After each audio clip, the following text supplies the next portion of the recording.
I want to share a case study with you on how to fight depression. Now, for this case study, I'm going to use one of my clients, but we're going to protect their privacy and their identity. So we're going to call this client Sally. Now, Sally is a retired professional athlete, and I do share that for context because it's going to make sense as I get near the end of this case study. But Sally came to me with a 30-year relationship with suicidal ideation. So we had our work cut out, you could say at the very least. And typically when people are coming to a therapist for suicide or suicidal ideations, there's also going to be a large amount of depression we've got to deal with. So like many depressed individuals, Sally was extremely negative. It was effortless for her to find the negative in any situation. And the reason why it was so easy for her to find negatives in any situation is, one, she had a negative bias, and two, it's what she ended up doing to her reticular activity system. So we have this thing called a reticular activity system in our brain, and it sits at the base of our brain and spine. And ultimately what its job is to filter in and out the stimuli you tell it. You got to remember that thinking changes your neurology. And there's too many stimuli in the world for us to see everything and take it all in. So what the reticular activity system's job is to filter in and out the stimuli you tell it. So if you're constantly focusing on negativity and avoidance and stuff like that, then it's going to be easy for you to see the negative. And then your brain's going to be like, hey, look at the negative. Hey, look at the negative. Hey, look at the negative. And you're going to not see any positives whatsoever.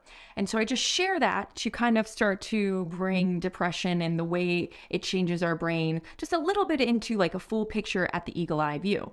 She was also really pessimistic. Now, when we're depressed, we're going to be pessimistic. That's just how the cookie crumbles. It is important to acknowledge, though, that you can be pessimistic and not struggle with depression. So pessimism doesn't always equal depression, but when you have depression, you're going to be pessimistic with your thinking. And we know that pessimism creates more suffering and oppression and just blah in our lives. So we don't want to develop a pessimistic mind frame or way of thinking. We really want to maintain optimistic thinking because it's just going to do better in the long run for our psychological well-being, which eventually translates to physical well-being and emotional well-being as well. Sally was also really unhappy with herself. It would be fair to say she did not like herself. There was a large amount of self-rejection, self-hatred that we had to work through as well.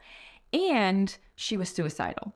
Now, regardless if you agree or not, when somebody is suicidal, it's because majority of the time, there's always the exception of the rule, but majority of the time it's because there's a level of self-bitterness, meaning there's tremendous unforgiveness, self-anger, self-hatred, right? We already mentioned that in the previous point about how unhappy Sally was. But bitterness kind of moves in 7 stages, with the 7th stage being murder. Now, as I said, murder is the 7th step in bitterness. So what are the other 6 steps before you get to murder? Well, first you're going to have unforgiveness. After unforgiveness, you're going to have resentment. That's going to then lead to retaliation, which will then lead to anger, which will then lead to hatred, and that leads to violence, which ultimately leads to murder. Now, it's important to understand that murder is not just like a eek, eek, eek, or a pew, pew, pew. It can be with your tongue and it can be towards yourself. Suicide is self-murder at the end of the day. Therefore, it's fair to acknowledge that there's bitterness within the individual psyche. Now, just as a quick tangent, it is funny how humans are sometimes, right? I remember when I first met my client, Sally, she came to me and she's just like, wow, you really know your stuff. I will do whatever you tell me to do.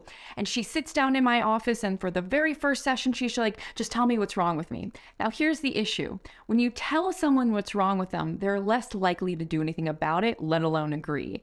Because cognitive dissonance is very real, meaning like your brain can't wrap its little mind around whatever is being presented to you. And so when I sat her down, I was like, well, it sounds like you're struggling with some severe bitterness and self-hatred, as well as focusing on everything you don't like about life. And so we really need to focus on those 3 pillars. She goes, no, I don't have any bitterness. And I go, okay. 4 sessions later, she's like, holy crap, I'm super bitter towards myself and to other things.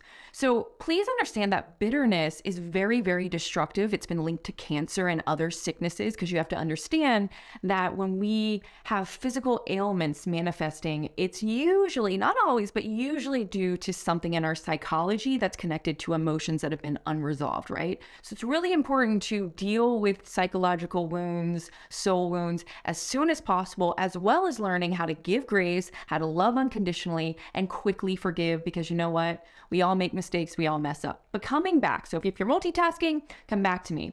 So I shared with you what she was struggling with. I want to share with you my game plan. So there was 10 things that I was conscious to implement in our sessions, and some were very upfront and some were a little bit more hidden on what I needed to pay attention to help her quickly and efficiently rewire her brain. So whenever I get a new client, I always listen to their linguistics, because I'm really looking for their brain behavior connection. That's what neuropsychotherapy focuses on, is the brain behavior connection. And what I have found in my years of doing this is it actually helps me close time at a little bit of a faster rate. And most of my clients are type A individuals. They wanted change like 3 years ago. So if I can shut down that gate and close down time as fast as possible, they're typically happier with that, and they tend to buy into the process a little bit faster. So I'm all about collapsing time as fast as possible. So first, I was listening for where her impoverished regions of the brain are, so that we could work on refeeding those impoverished synapses so that they could then become her default way of thinking, since right now she was really feeding that negative avoidance behaviorism, which we know just brings additional suffering into one's psyche. And so if we can prevent that from happening and shift to more positive, how do you want your life to look like? Are you willing to do it? Then things can shift at a higher, faster rate, if that makes sense. So my goal was to rebuild the impoverished brain regions, because that's going to be the easiest way to activate and enable her to pursue those positive goals in a self-initiated, self-governed manner, because that's what we're after, right? Getting her a level of autonomy, a level of self-acceptance for her to start to pursue the goals she wanted to achieve versus the goals she wanted to avoid, if that makes sense. Then I also want to block the activation of these hyper-developed connections, and in turn activate the impoverished synapses in the left prefrontal cortex as often as possible. So it's interrupt pattern, interrupt pattern, interrupt pattern anytime it's a negative pattern. Because again, repetition, effort, and focus is going to be the key to neuroplasticity, with leveraging expansive thinking and changing your vocabulary. So that's also what we did, is we agreed to stop talking about the things that were bothering her. I know it sounds counterproductive, but we had to change her verbiage. We had to change her vocabulary so that she could stop participating in some of these patterns. And so in our first session, we agreed, anytime you think about this, a negative or an avoidance goal, can we switch to this, right? Because we know that neurons that fire together wire together. And so we really wanted to leverage this neuroscientific principle in our therapy session so that we could shut down the time to shift and change and really start to walk into that more mentally freeing mindset that she was after. Next, I wanted to enable her to experience as much joy, positivity, openness, positive connection as possible. So really getting her reconnected and enjoying positive sensations, because she was more comfortable with negative ones. She was more comfortable with just negativity and what was me and why life sucks, that we needed to bring a whole nother world into her life, which was positivity. But we had to get her comfortable with it, because a lot of times when we're struggling with suicide or depression, sometimes being positive feels like not right. It's like we're doing something wrong. It's like we should stay in this negative woe is me mindset, when in fact we really need to just like cut that branch off of us and shift over here to that positive and really focus on all that's going right for our lives, because usually there's more right in our lives than wrong in our lives, if that makes sense. So after teaching and really focusing on embracing and encouraging her to relish in the positive and in the joy and in openness, we also wanted her to be open and accessible to relationships and really build positive relationships as well. Because in the long run, this is going to enable her to continue to regulate those interpersonal encounters that are necessary to develop those new patterns and way of thinking. And so we partner together. So one thing you have to do when you're really trying to fight clinical depression is you've got to bring in your support system. If you're married, this is where your spouse is a great asset to your healing and recovery. And if you don't have a spouse, then use your best friend, use your roommate, use someone who's really willing and wants to help you. Because what we need to do is positive interaction. So it's all about how can we implement and throw in as much positivity into their being as possible. Now, you have to walk this in a fine line type of mentality, because some people are going to be like averse to the positivity and they might fight you and they might be a little bit more stubborn. So it is important to understand the temperament and the personality you're dealing with, but also pay more attention to the context versus the personality before like labeling or judging the person or getting frustrated. Mental change is hard. And when you're struggling with depression and suicidal ideations, you feel mentally tortured. So the more grace we can give the person who's struggling within that storm, the easier it's going to be to help them really start to participate in those positive experiences and those positive memories and those positive things. So after we partner together and really work to create that joy and that positivity, then we focused on developing positive goals. We focused on reasons to live. We focused on reasons to forgive herself. And some of this was really walking back through those past traumas she had yet to fully resolve. And here's the thing, sometimes we put traumas to bed, but we enter a new psychosocial stage, or we have more or new memories about the event. And so sometimes we need to kind of revisit it to put it in a healthy perspective once more. And unfortunately, that's just how it works sometimes. So don't kick yourself for it. Just go back and say, okay, what's another perspective that I could see this past experience as versus the one I have right now that could be bringing in some oppression, unforgiveness, negativity, or bitterness into my world.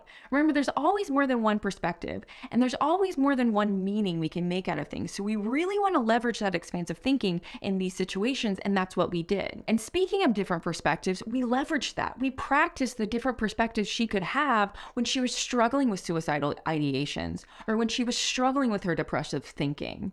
And unfortunately, what can sometimes happen is you get addicted to that because it's comfortable, it's feeding a value or a need of yours. And so then we also need to shift and really clarify our values and make sure that we're making decisions on those values versus our feelings, because clearly our feelings can lie to us, especially when we're not feeling good about ourselves. Next, I asked her what made her feel alive. Like, what were the things that made her feel so present and very present moment focused? And she shared with me the things that she did that really brought her into the present moment. Now, I'm not going to share the sport that she did. I'm not even going to tell you if it really was a female or a male. You're going to just have to stay focused on the story here. And so what I learned is that she loved to coach. She ended up coaching kids in her professional sport as a means to an end. It's just something that was really important and helpful for her. She enjoyed doing it greatly. And what we found is that she liked serving people. She liked advocating for people. And since sexual abuse was in this individual's past, she really was passionate about educating her kids, the kids on her team, to speak up and be there. And so we leveraged that because we said, you know what? Imagine how much more of an advocate you could be for other people if you advocated for yourself some too. It's kind of like the saying, put on the mask in the plane on yourself before you put it on someone else. Or like the saying, you can't pour from an empty cup. You have to take care of yourself so that you can take great care of other people as well. It might feel conceited or like you're being selfish to some people, but that's an indicator that maybe we need to do some self-discovery work, because taking care of yourself is not selfish. There is a line. And it's one that some people need to define for themselves so that they understand where they need to walk and where they need to maybe pull back some. But nonetheless, I digress. So let's come back. Now, since we knew that she liked to serve people, we leveraged this. And in moments where she was struggling with herself, we shifted the perspective to her not seeing herself as the center of the world, but seeing other people and how she could serve them. Now, that was really impactful for her. Maybe it is for you, maybe it's not for you. Then we also realized, because I use a lot of assessments because I like to get concrete objective data versus relying too much on subjective data, because I can mishear things, she can missay things, right? So it's really important to use assessments sometimes in certain situations. So we used a handful of assessments, and what we found out is she needs a challenge. She gets bored really easy in life. She needs adventure. She needs to do things that makes her feel alive. And what we learned is she had not had any serious challenge since her 20s, when she was originally trying to become a professional athlete. And so this taught us to really get clear on, hey, can we get outside of our box? Can we start to really achieve and work towards those challenges that would be idyllic for you, that would feed your soul? Now, she had no idea what these challenges were. So I was like, great, this is something that we can chew on, that we can think about, and let's just play. You know, another thing that was really impactful for her and really helpful for her was realizing that she didn't really know how she felt about many things. What we discovered was that she was suffering from some codependent behaviors.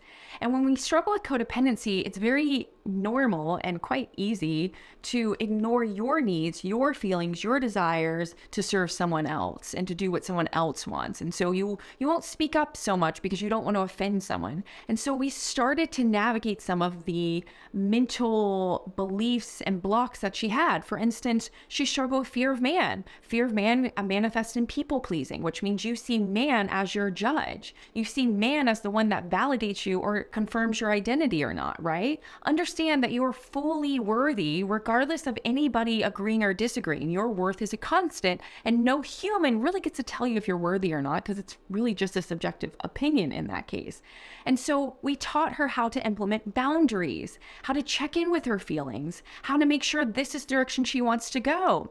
We leveraged mindfulness and radical acceptance so that she could become more of an observer in her mind's eye instead of that hardcore critic that she was doing so well in. We also developed counters. Counters are objective thoughts you can say to subjective thoughts that might make you feel discouraged or upset or negative. And so we continue to work and finalize a lot of these core things around positive goals, positive self-talk, finding positive experiences. You know, we would debrief. We'd come in after a week and we'd say, okay, great. You know, how'd this week go? And she would tell me some negatives. I'm like, great, what's another perspective? How could we see this as a positive or a neutral? And so we continue to challenge and really starting to, you know, unravel the layers of seeing life in a whole nother light. And in time, she got her courage back. She got her mojo back. She got her confidence back. I mean, 7 sessions. I think this was like in 3 weeks, quite frankly, that she was able to walk out of a 30-year suicidal ideation. It's amazing how quickly you can change when you're willing. She was very willing to change. She was hungry to change. She was ready to take action. Sometimes clients come in, or sometimes, like, I'll tell you, I'm not always ready to change. There's something I want to achieve, but I'm really on pre-contemplation on the change model. So I've got to move up at least 2 or 3 steps before I can really start to take action and shift my thinking. So sometimes we need to think about changing. It's like we need to think about thinking type of deal. And that's okay. This is where you have to give yourself grace. If you're struggling with negative thinking, if you're feeling mentally tortured, I really am going to encourage you to sign up for Mindset Mastery. It's a self-paced online course that teaches you exactly how to master your mindset. And it's a framework, because the fact of the matter is you're always going to be evolving, you're always going to be growing, and you're always going to be building on that mindset. So Mindset Mastery teaches you a solid mental foundation so that you can quickly build on it and continue to grow, really mastering yourself, mastering your mindset, mastering your ability to take your thoughts captive so you can create a life you love, because we know we work to create our most dominant thoughts. And when we have avoidant behaviorisms or depression or anything that's going to kind of fall under that pessimism umbrella, we're going to have more suffering. Right now, Mindset Mastery is on sale, but hurry, it's not going to be on sale forever. So make sure you grab this deal right now. The link is in the bio. Make sure you subscribe to my channel to stay up to date to the latest videos. And I hope you enjoyed today's case study. It's pretty cool that someone with a 30-year relationship with suicidal ideations was able to break it in 7 sessions by simply just leveraging positive psychology, really learning how to rewire their brain, being willing, and also putting in that effort to intentionally think different. It's amazing what you can do when you put your mind to it. Mindset matters more than you might realize. Have a great day, guys. Bye.